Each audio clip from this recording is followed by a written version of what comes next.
good fellow. Quite the cozy setup you have here. I'll just make myself comfortable. Thank you so much. I was just settling in and reviewing my latest findings. Mind Flayers, cultists, and, of course, your esteemed company. Why, I'm practically an expert.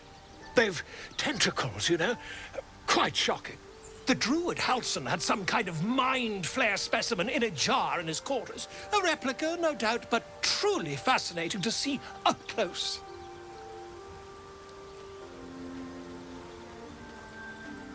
Here, on the Sword Coast. Impossible.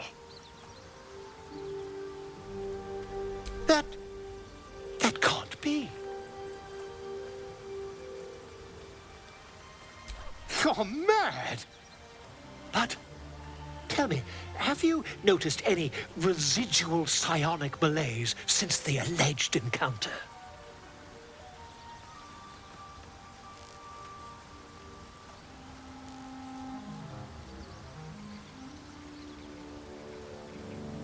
That's quite impossible. You'd have undergone ceramorphosis by now. I can't attest to the specifics, but I do know that not long after insertion, the host, that's you, turns into a mind flayer. As there's not a tentacle on your head, I can only assume you haven't been infected.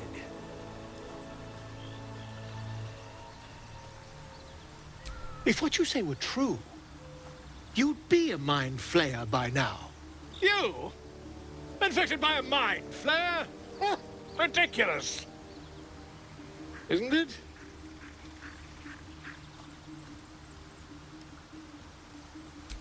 Perhaps that's for the best. I'd be irresponsible not to debunk such a strange claim.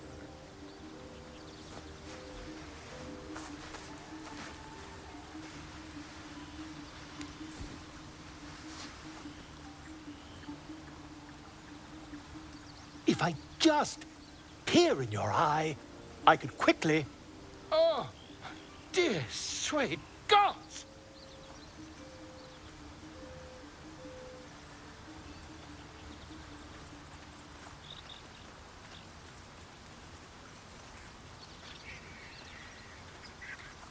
If we managed it, we'd have a specimen of incredible rarity on our hands.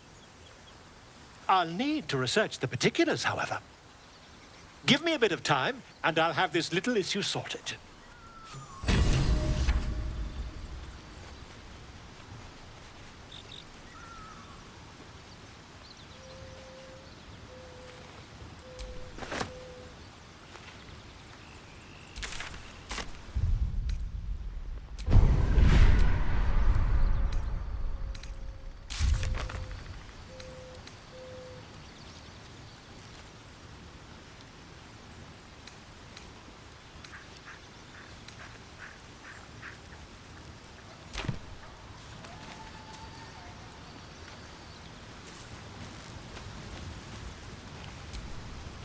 I've been dreaming of our enigmatic visitor again. She told me our purpose was to take on this cult of the Absolute, to infiltrate its ranks and bring it down from the inside. She even offered me greater powers, the result of some manipulation of the tadpole's psionic abilities. Given the magnitude of what we're up against, I see no harm in considering the benefit this offer might afford us. Could be the only way to reach this source in one piece.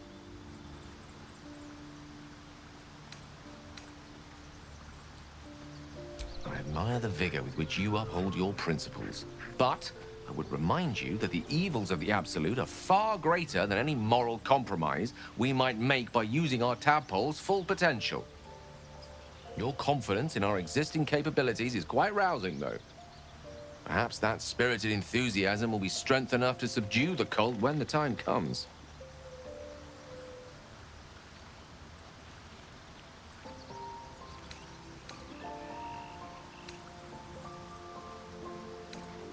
Ah, yes.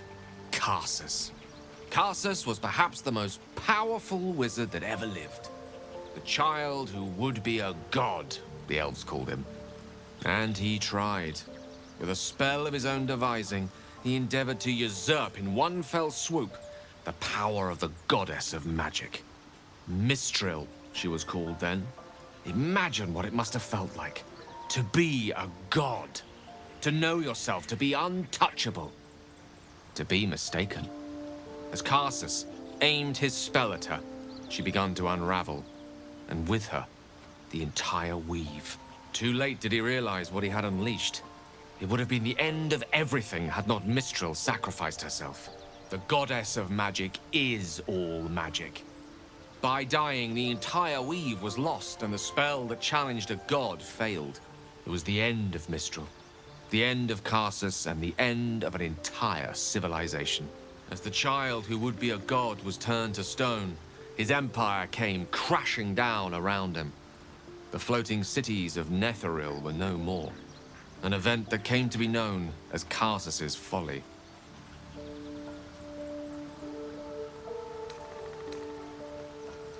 For a spell, Mistral was reborn as Mistra. Upon her return, the weave returned with her. Now, so many centuries later, I try to follow in the footsteps of Karsus. Not to destroy Mistra, but to prove my love for her. I tried to control only a fraction of the magic that was unleashed that fateful day. I merely sought to return one tiny diamond to an imperfect crown. Gale's folly, one might call it. History, repetition. It's the way things go.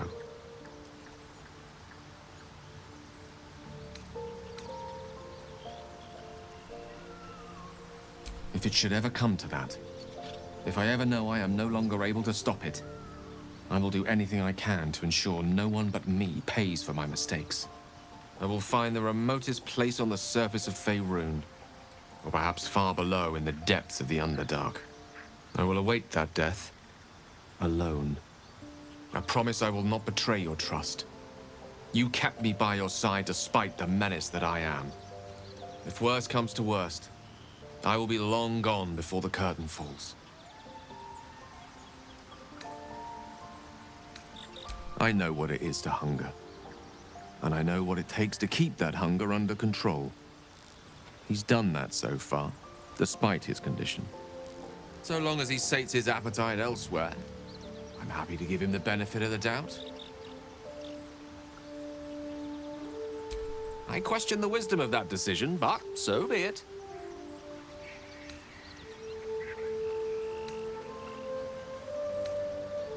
I'll be here in the meantime, idling away the hours.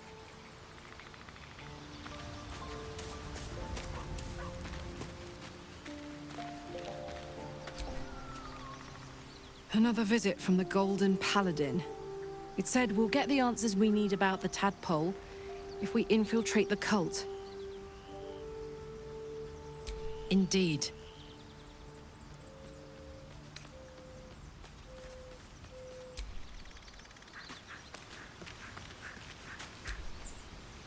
I had another visit from that dream figure. I take it you did too. It claims that if we infiltrate the heart of the cult that's giving out these parasites, we'll find the answers we're looking for. It gave me another gift, too. Just like it did the first time it appeared. Rather generous, if you ask me. And while we're at it, we can see how many more of these little worms we can harvest. Now, was there anything else?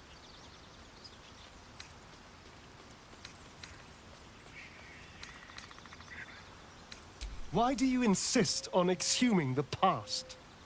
I was a slave. A vampire spawn.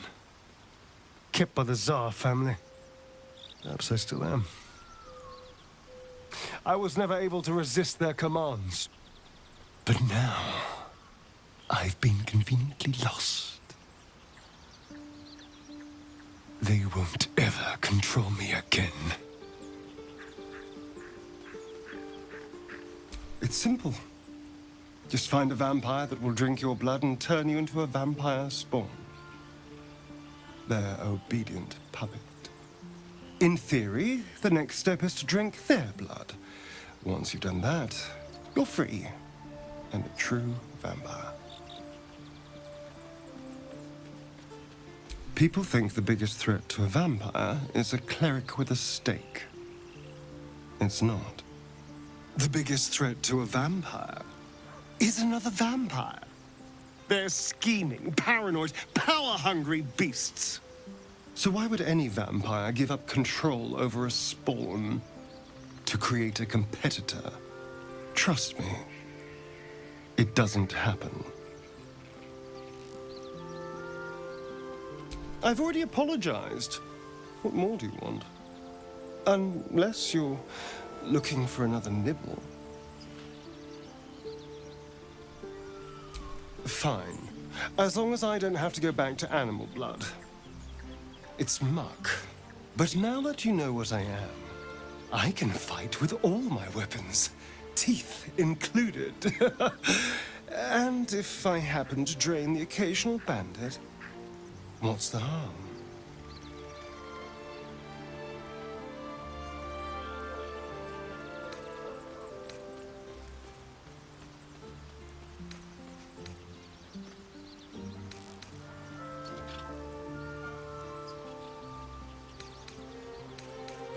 Excellent. Now, shall we go?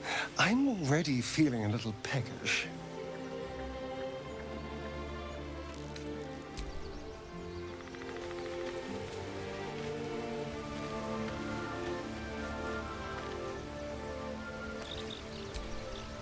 Another dream. Another order from that dubious visitor. It announced that we will find the answers we seek in the Absolute Cultist's lair, and offered another generous gift. A persuasive creature. It tempts us with power, expresses its admiration, its adoration. Avert your eyes whenever it appears, and do not avail yourself of this new power, no matter how alluring. You've no idea what damage it could do to us, how far into illithid madness it could drag us.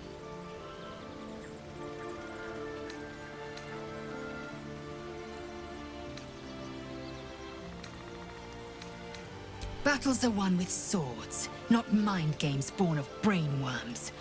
The ones we fight with these cultists will be no different.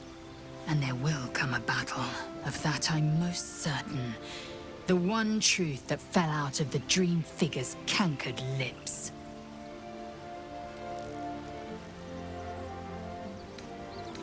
Your skull trembles, your parasite wriggles. Lae'zel sees your memories of your confrontation with Kithrak Voss. Voss? Justil Kithrak, Knight Supreme. An honorable warrior, Vlaakith's finest. I am impressed. He wanted your head, yet it remains firmly atop your shoulders. A lesser man would be adorning the road as a shredded corpse.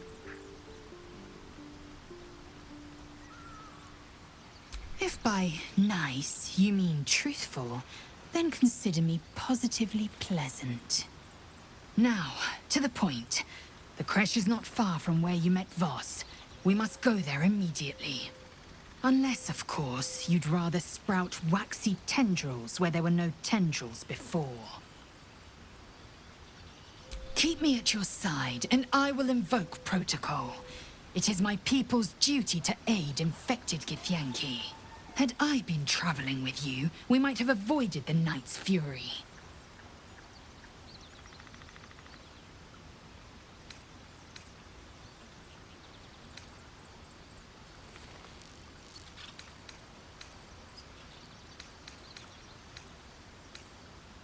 It is a certainty. I had assumed our parasites served a Geich elder, but I believe they serve a greater master still. A question that burns in my belly day and night. Elders and collectives abide by their own tenets. It would require a powerful creed to unite them. And now this voice, this creed, finds our own ears. If it reaches this plane, it may reach others.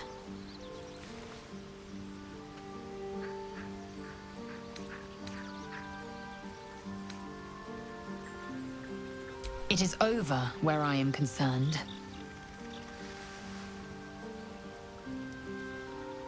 It is through conflict that we strengthen our bonds.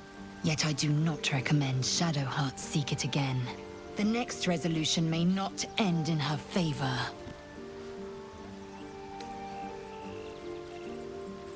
Mark my words, this power would be no blessing, but a curse.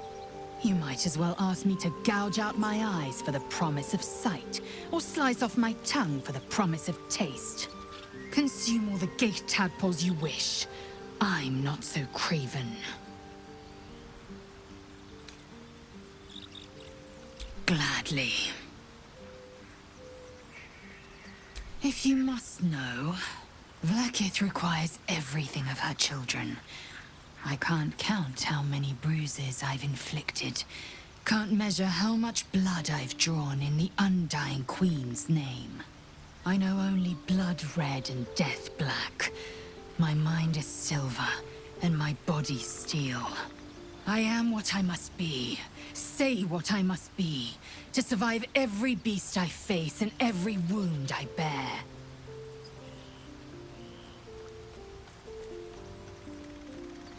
It is done.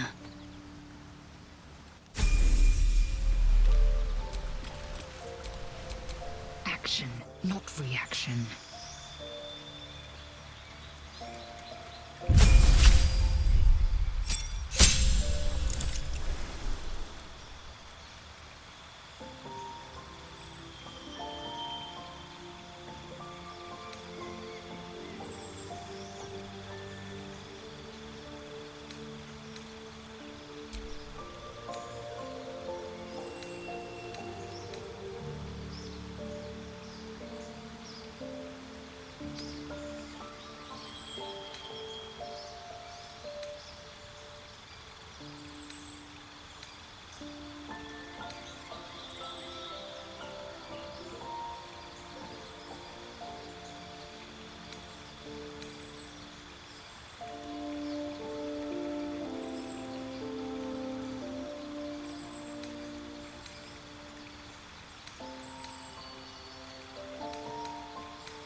To do.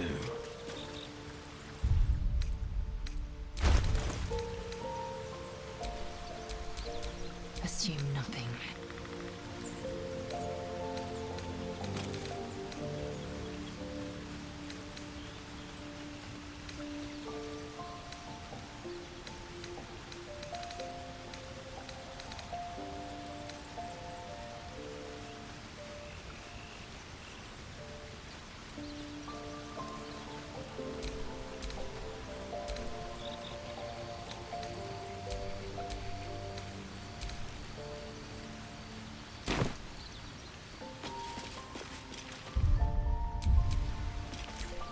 I have a lot on my mind. And, well, in it.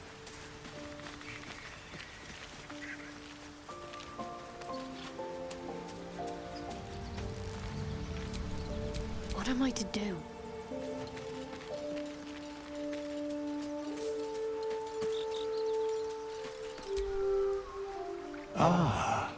Another. Thy name has been recorded. I shall be here in thy camp, for whenever thou hast need of my services.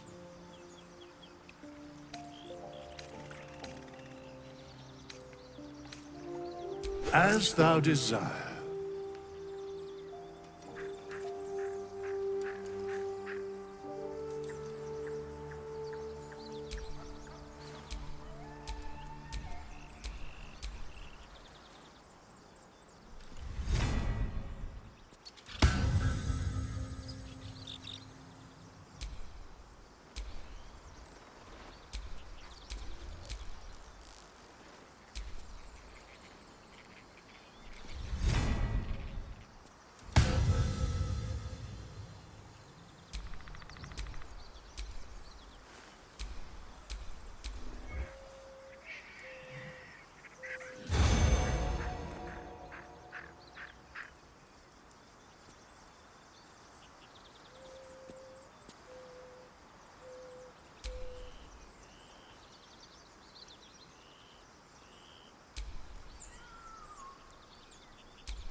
looking ahead.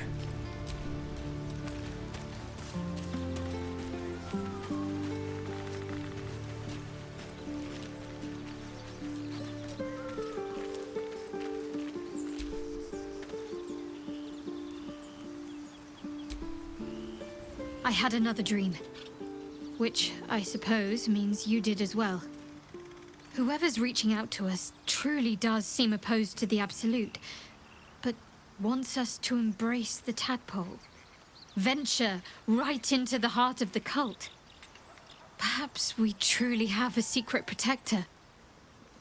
Or we're walking into a trap.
So, have we buried the hatchet, Lae'zel?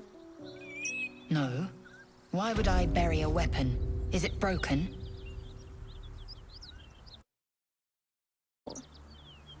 I do not know your method. But if you need help digging, I will find a shovel.